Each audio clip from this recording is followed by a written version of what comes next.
Hi, everybody.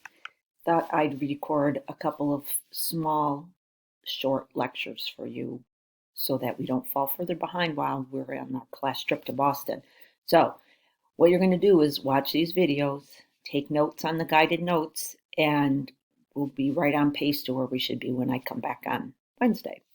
So, this week we're covering the executive branch. Remember that there are three branches to our government: the legislative branch, which makes the laws, the executive branch, which enforces the laws, and the third is the judicial branch, which interprets the laws.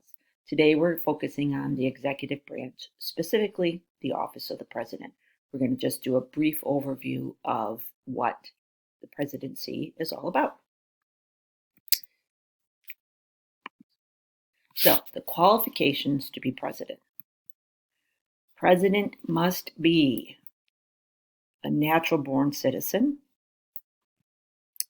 35 years old at least, and have been a resident of the country for 14 years. So they have to be a natural born citizen, born here in the United States, be at least 35 years old, and have been a resident of the country for at least 14 years. And this is all covered under Article 2 of the Constitution. Remember, Article 1 of the Constitution is the legislative branch, Article 2 is the executive branch, and Article 3 is the judicial branch. So now let's look at the powers of the president. And just so you know, that's a picture of the Oval Office. That's the president's office in the White House.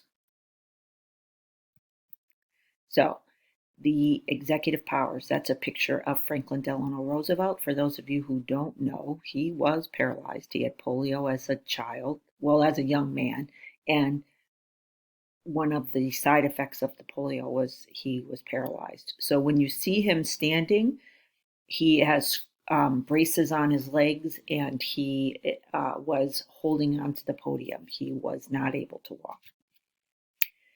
So the president executes, enforces, and interprets federal law. What does that mean? The president has ordinance power. That's the power to issue executive orders to carry out his constitutional duties. And we're going to look at executive orders today. You're going to be doing a reading on executive orders, and you're going to see that it gives the president quite a bit of power.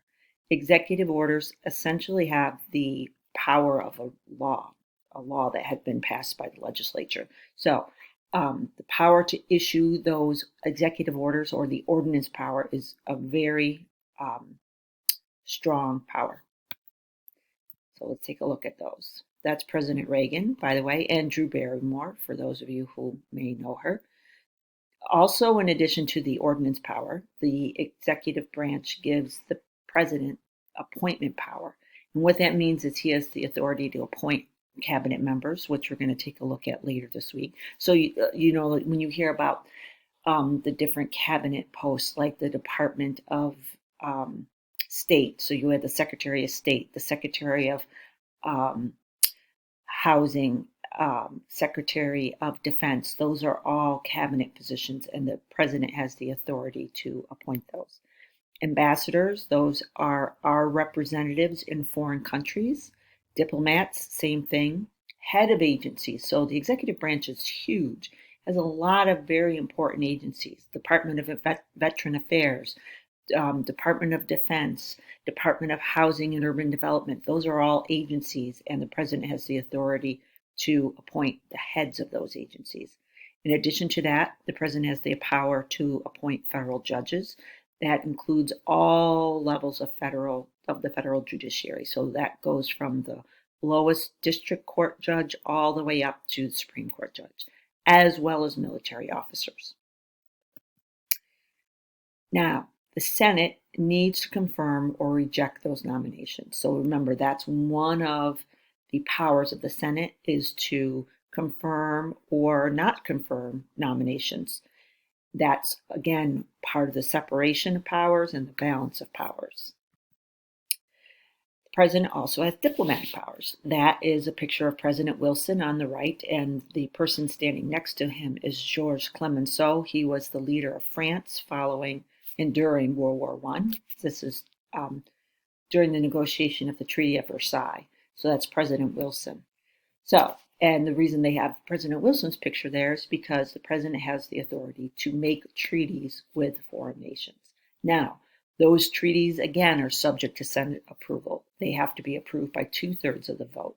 And in fact, President Wilson, in negotiating the terms of the Treaty of Versailles, was at the table negotiating those terms to conclude World War I. However, it was never put into effect because the Senate refused to approve the Treaty of Versailles. And we'll learn about that next year when we learn about World War I. And the president also has the power to enter into executive agreements between the United States and a foreign head of state. Those do not require Senate approval. So those are a little more, he has a little more leeway with those. And recognition. So the president has the authority to recognize foreign nations. And the importance of that is that it grants those foreign nations legitimacy. If you have a world power like the United States recognizing the legitimacy of a government, for instance, if there's a revolution taking place in a foreign country and we are supporting the revolutionaries and we recognize them as the authoritative representatives of that foreign nation, that gives that revolutionary group a lot of legitimacy on the world stage. So the president recognizing a foreign nation is very important.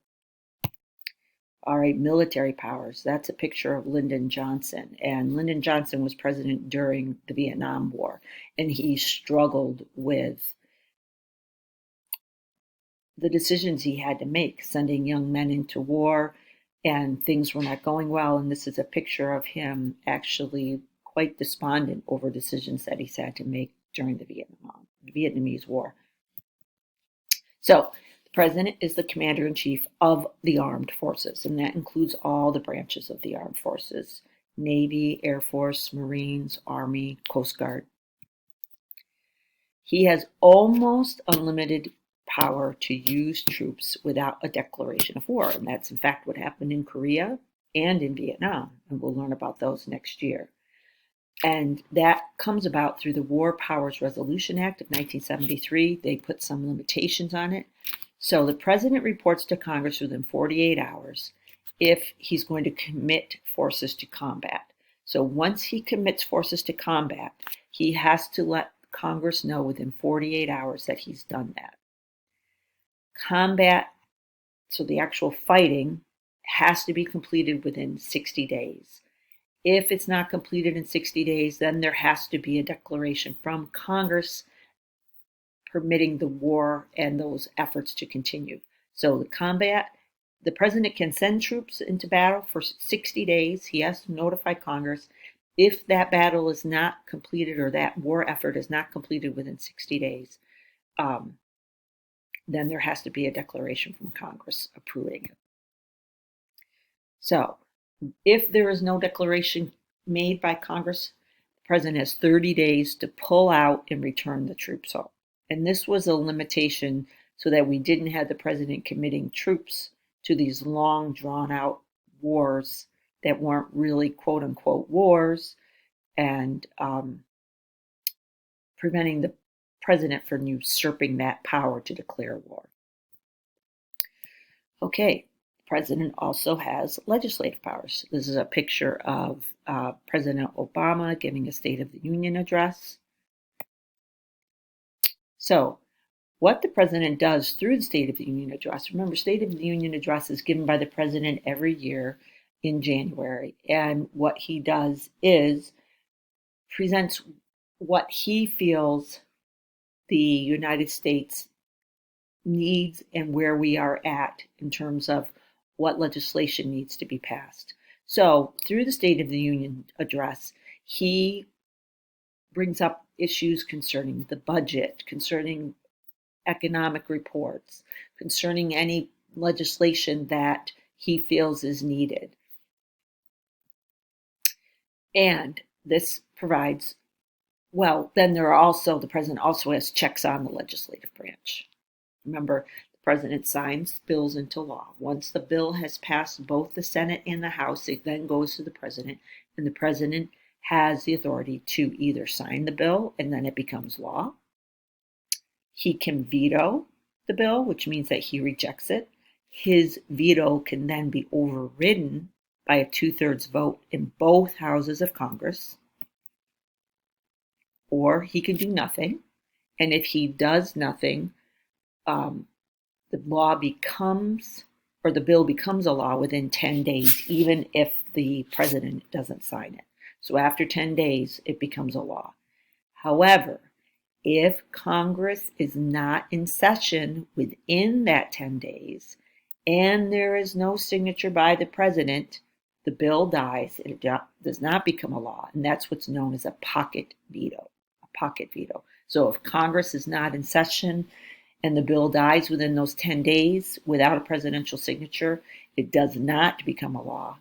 It dies, and that's considered a pocket veto. So it's important to know those distinctions between the veto, the pocket veto, and the president doing nothing. The president also has the power to call special sessions of Congress. So he can call Congress into session if something important has happened and Congress needs to be brought in terms of decision making. So, for instance, they call Congress into session if there's an outbreak of war or if we've been attacked, those sorts of things. The president also has judicial powers. That's President Trump in the background, and that's Neil Gorsuch, who was one of his appointments to the Supreme Court.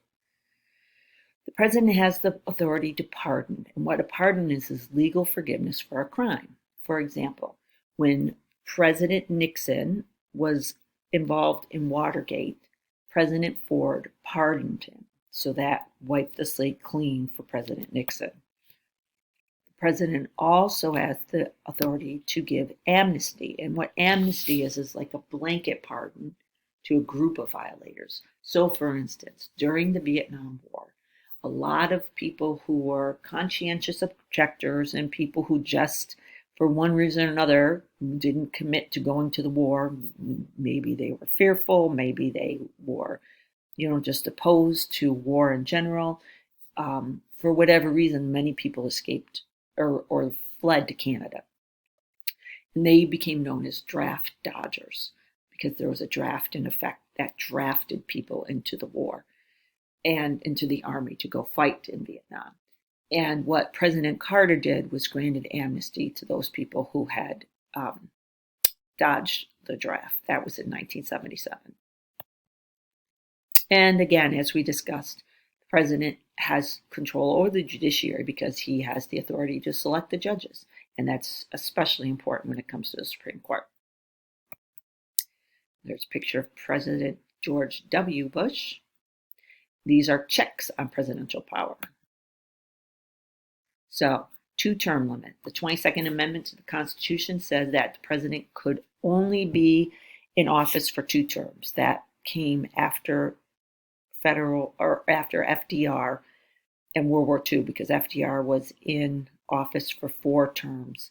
He died in the middle of the 4th term, so he didn't have 4 complete terms. But after his death, they passed the 22nd Amendment, which limits the president to 2 terms.